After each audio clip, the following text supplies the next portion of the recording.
A very potent message wants to come through right now. So here we are. It's okay not to be okay. It's okay to have a blank face. It's okay not to smile.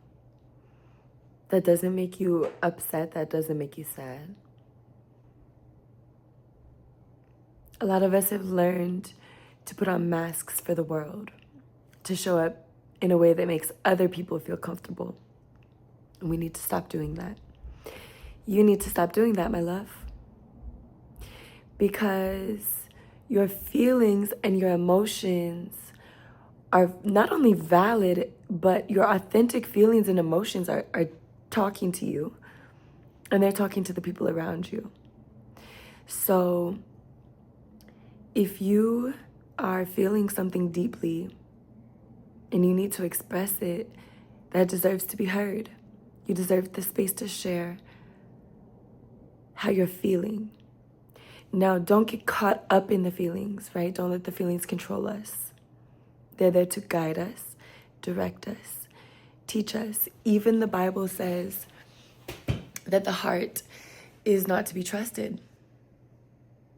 And we say, follow your heart. I love PK, Pastor Keith said this. I saw him. He said, people are always talking about follow your heart, but your heart is... Emotions are there to guide us and teach us, to show us how we feel about a situation. But then there's an ultimate truth. So, I got sidetracked there, but it's okay not to be okay. It's okay not to smile. It's okay to scream into your pillow. It's okay to not want to talk to somebody for a week. Anybody for a week. People go on silent retreats, silent meditations. But I just want you to know. I want somebody to have said it. It's okay not to be okay. It's okay to be sad. It's okay to just want to cry. And when you allow yourself to feel in this space authentically, you process things that are being held down.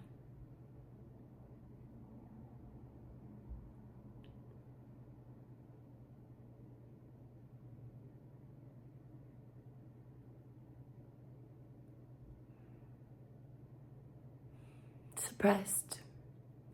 And you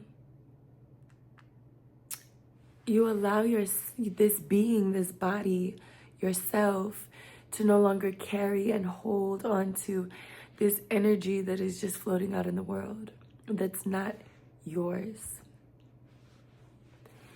Like, sure, we're experiencing whatever we're experiencing, but then we're also energetic beings that can pick up on like a radio signal. We can pick up on all of the things that are being felt and experienced in the world. Confirmation, Bert. So, yes, it's important to allow yourself to feel, but don't let your heart run things. Get it out of your body. Feel it so that you can let it go. And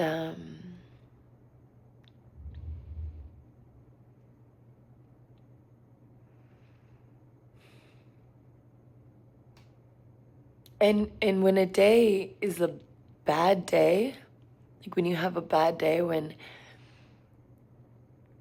things are challenging, when you feel like this is hard to call this a good day, like that's still okay.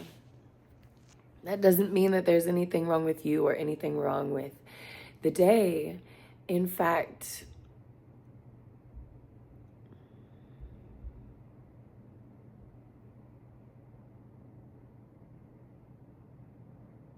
you allowing yourself that space allows for the counter, right? So with yang always comes yin. With positive always come, with light always comes dark. With positive comes negative. But when you allow yourself to feel into the negative, what happens?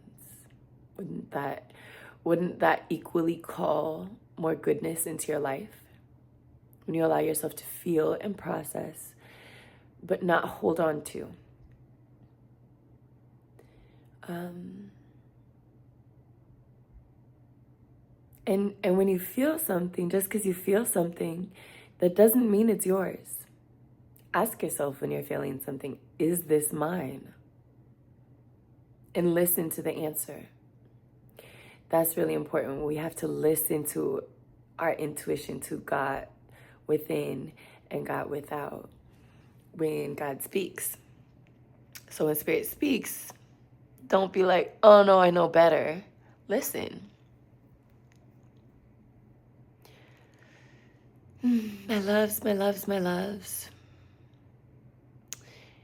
And then you can ask a question. Then you're given the space to ask a question. And the question I love to ask is, how can life get any better than this? How could life get any better than this? And then that question gets to be answered. When we remain in question,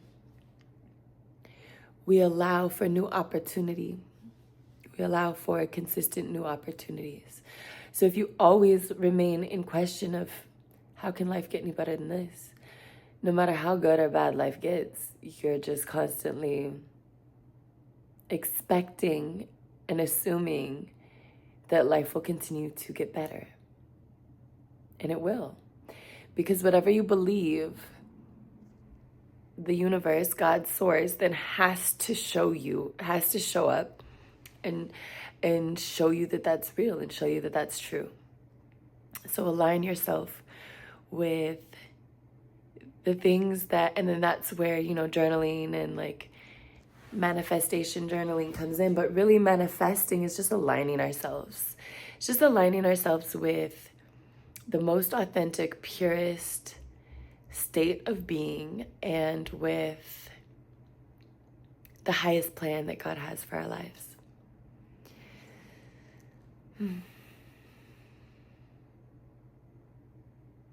Okay. Keep loving yourself. You're doing good work, my love. You're doing good work. So just keep loving yourself and loving others as much as you love yourself, and loving yourself as much as you love others. Okay. And remember, it's okay not to be okay. It's okay to be sad, to pause. Let's go back there. Be careful of what you attach yourself to being versus what you are aware that you are feeling or experiencing. So, being, I am. Anything that I say I am, I am. I am that I am. I am that I say I am. If you say, I am angry, you are claiming yourself to be this emotion of anger. If you say, I am sad, you are claiming yourself to be this emotion of sadness. If you say, I am happy, you're claiming yourself to be this emotion of happiness. And so then when you feel sadness, if you say, I'm happy, then when you feel sad, it can start to feel like, oh, that's not me. But none of it is you. None of it. You're not the happiness, you're not the sadness, you're not the peace, you are not any of it, you are not any one thing, because you are all of it. So you are not just happiness, you are not just sadness, you are not just anger. You experience these feelings. But we all are all of it. We're each other, we're the trees and the plants and the animals and we are all connected. On the macro scale, we are all one. And on the micro scale, we do have these like individual bodies and individual souls that have split off. But if you come back like up to the top, it always is source, God, whatever you call ultimate divine being, genderless, ageless, raceless, ethnicityless. Making up words over here.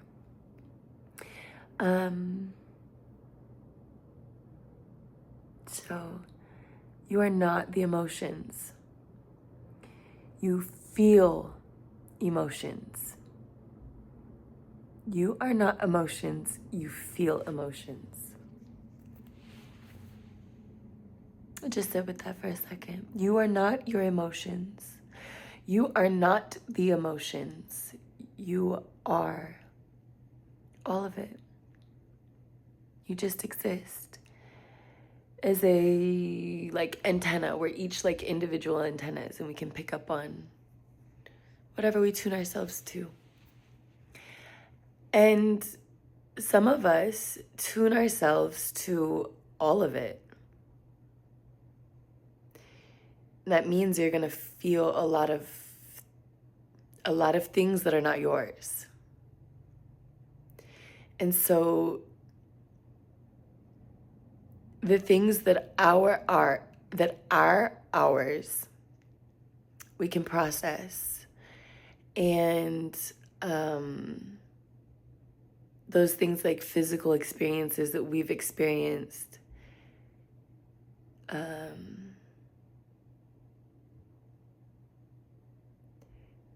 but there's also a lot of emotion that can be felt. There's a lot of feelings that can be felt that are just out there floating in space and time, waiting for somebody to pick up on it and receive it, waiting for somebody to tune into that frequency. And when you're not judging frequencies, when you're open to all of God, all of life,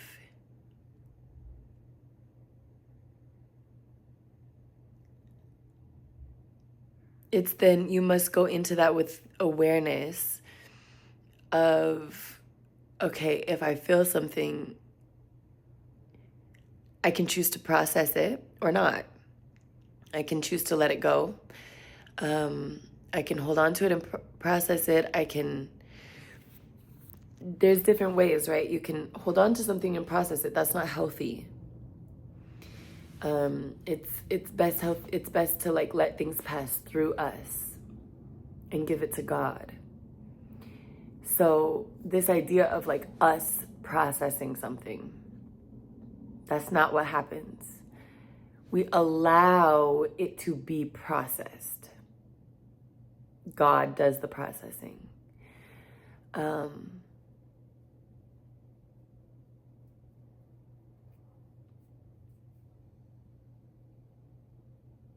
you don't have to do anything. You just have to let it happen. And you can choose whether to do that or not. But if you choose to do it, don't think that you're then in control of it, right? You have to give it to God still. So we are not doing the processing. We are just a vessel for it to be processed. Like when I got pregnant and I created a human inside of my body, I didn't sit there and pick out what her eyes were going to look like and pick out what her nose was going to look like. And I didn't, like, you sit with clay and I didn't mold her in that way. I let go and I gave my body as a vessel for God's creation to come through. So if you're an empath, learning what is something you've experienced versus what is something that somebody else has experienced, and whether you're feeling emotions based on what you've experienced versus emotions based on what's floating around in the ethers. And then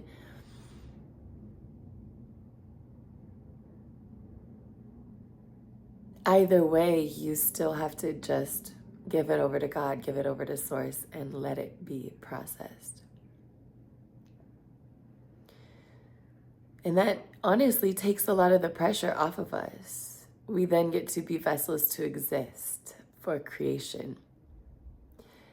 And, you know, like this tree outside. I look at this tree a lot, and this tree doesn't get to up and move itself. Like, sometimes I would like to just get up and move. I have friends in Florida that eventually I will be living there because it will make sense. But right now, it would be me running away from myself. And so, like this tree, unlike this tree, I could move. But if I choose to sit here and allow myself to be a vessel for this, for like everything that I've been through to be processed, and allow myself to be a vessel for whatever can be processed while I'm processing what I'm already processing, there's some freedom and some power in that. But it's still not me, not Sage, not this physical being right here.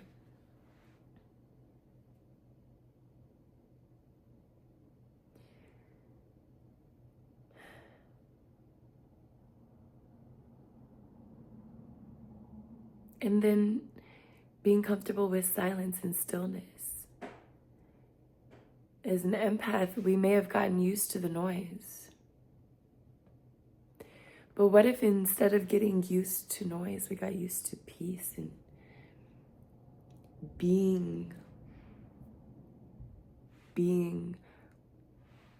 level, being balanced, maintaining,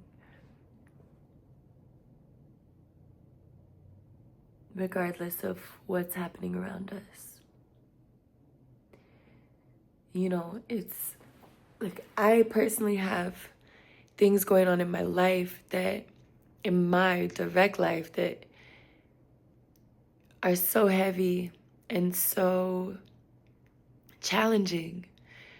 It's not possible for me to do it on my own. The world is a reflection of that right now. The presidency in the US and all of the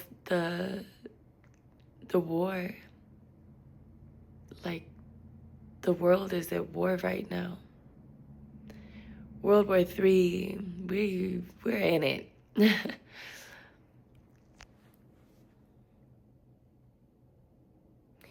And it can be really daunting, like whether or not you have something in your life. So for me, it's been honestly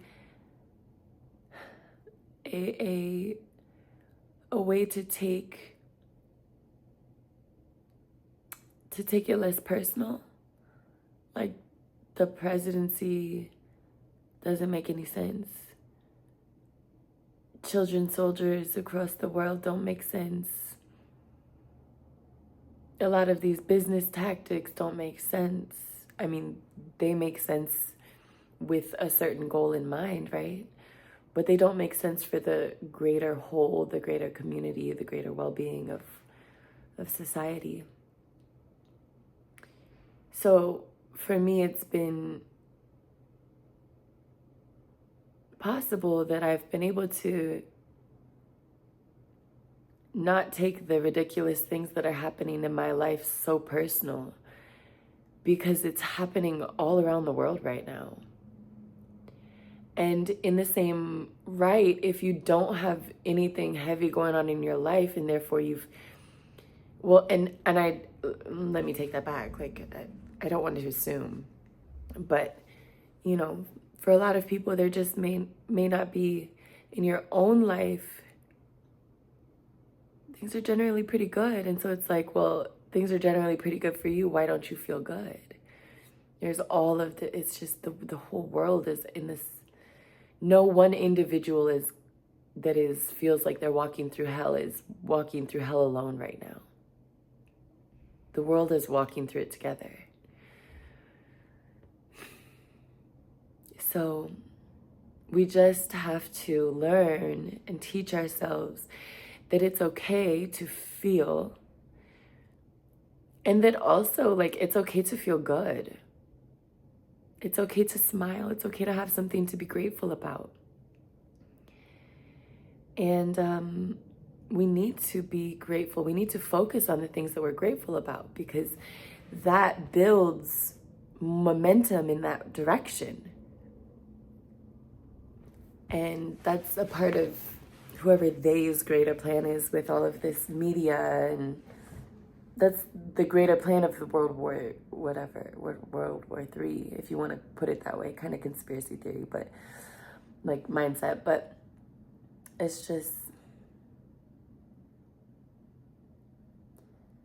like my sister, she said the other day that it's really hard for her not to take all of the politics. She has a great job, and she but life is not perfect for anybody. And so irregardless of like having a good job and having a good, the ability to travel and having like all these boxes checked, she still is struggling with